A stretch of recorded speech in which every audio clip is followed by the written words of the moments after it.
Shalom, everybody. I wanted to kind of go over what I like to call the devolution of the name Yeshua. And this is just for your consideration. I'm not making any definitives with this because I know a lot of people have their own opinions about things. And I just want to throw this out there for your consideration. So as we know, at least here in America, and I believe in Europe, the name Jesus is what they use for the Messiah or the Christ. And, well, we know that in the original Hebrew his name is Yeshua. Now there's a bunch of different opinions out there, but let me just go ahead and lay it out there. There is one name, what we know is Joshua. In the Hebrew, it is, let's see here, Yod, Hey, let's see here, with that, get a Shin for the SH sound, and then an Ayin. Okay, so that is Yehoshua, what we would call in English Joshua. Okay, now if you were to write Yeshua, which means salvation, you would write it out like this. Shin for the SH sound. And another Ayin. Okay, that is Yeshua. Pronounced Yeshua. Which also means salvation, which is important in my opinion. Okay, so then, as we know, the scriptures also were translated into the Greek.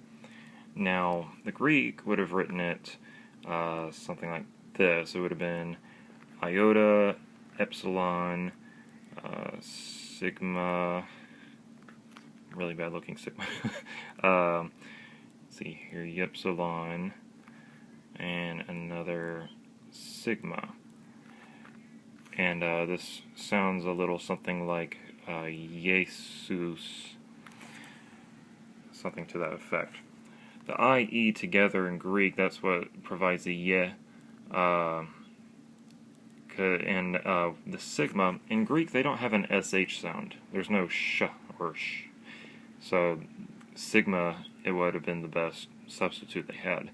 Epsilon is where you get the oo sound, or the And now, you might be wondering, why is there an extra sigma at the end? Because it's Yeshua, not Yeshuas. You know, so this is pronounced Jesus. The extra sigma at the end of a name in Greek makes it a masculine. Because Yeshua was a male, it has to be masculine. And that's why they put that extra sigma on there. That's why today, that's why we have Moses in our English translations. It's because in the Greek they added a sigma. But as we know, his name is really Moshe. Let's go into Old English. It's basically the same, really. I-E-S-O-U-S. We pretty much kept the exact same thing. It's pronounced pretty much the same. Jesus. Jesus. Sorry, the camera's all over the place because I'm trying to focus on writing. Now, eventually what happened is there was something that had to do with certain letters that were dropped over the years. In modern English, for some reason, it became a J, and we dropped the O, so that's where we got Jesus. I believe it's the iota in Greek eventually became a J, or something to that effect. The problem with that, I mean, I'm not a scholar in this kind of stuff in ancient languages or anything to that effect, but I do know that there was eventually something along this route here where eventually a certain letter did become a J because of the y sound, kind of a Latinized y. Like if you were to write it out in Spanish, it's actually kind of the Jesus, sound. Um, and, that's kind of their own evolution. We don't really have to worry about that too much. Now, you might be wondering, cause the reason I wanted to throw this out there is because I found this more explaining than people just kind of going around saying that Jesus actually means, from the Greek, Jesus hail Zeus. The problem I have with that, though, is Zeus isn't started with a sigma. Zeus is actually spelt zeta, epsilon, upsilon, sigma. So you don't get Zeus from... that's my dog, by the way. Quit it! Don't look at me like that. You don't get Zeus from sigma, upsilon, sigma. You get it from zeta, epsilon, upsilon, zeta, sigma. So, this is just something, like I said, I wanted to throw out in as a consideration for you.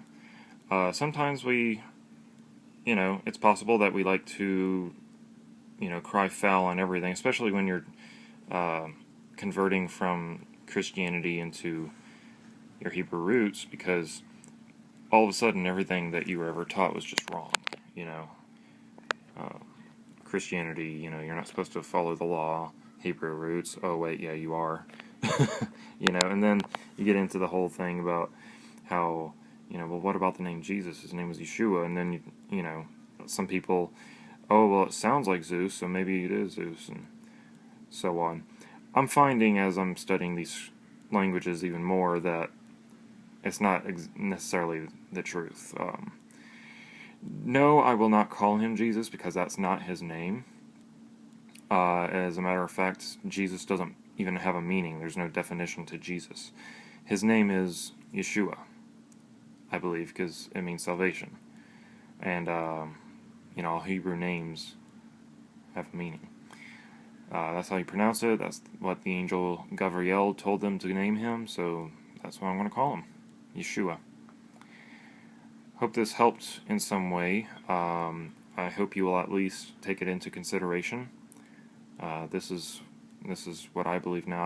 I don't believe personally.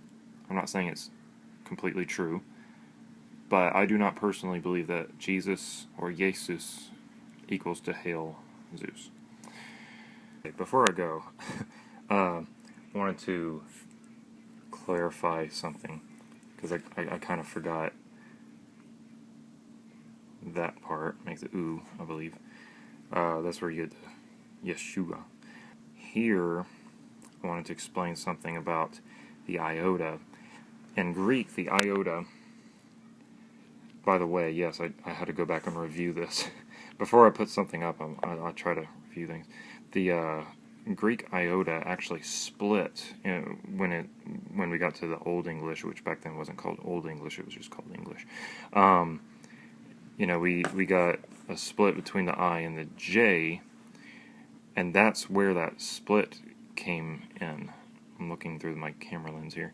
So it became a split between the I and the J. Now, it's honestly beyond me why they decided to go with the J. Even though back then I don't know if that the J had the J sound. I think it was more of a yeah. But they did actually go with it. And I think that's actually what it was. It was Jesus, or Jesus, but it eventually dropped the yes sound and became a J, and it's probably because we had a Y. But, yeah. Wanted to clarify that on a couple of those pointers. Alright. Shalom for real this time.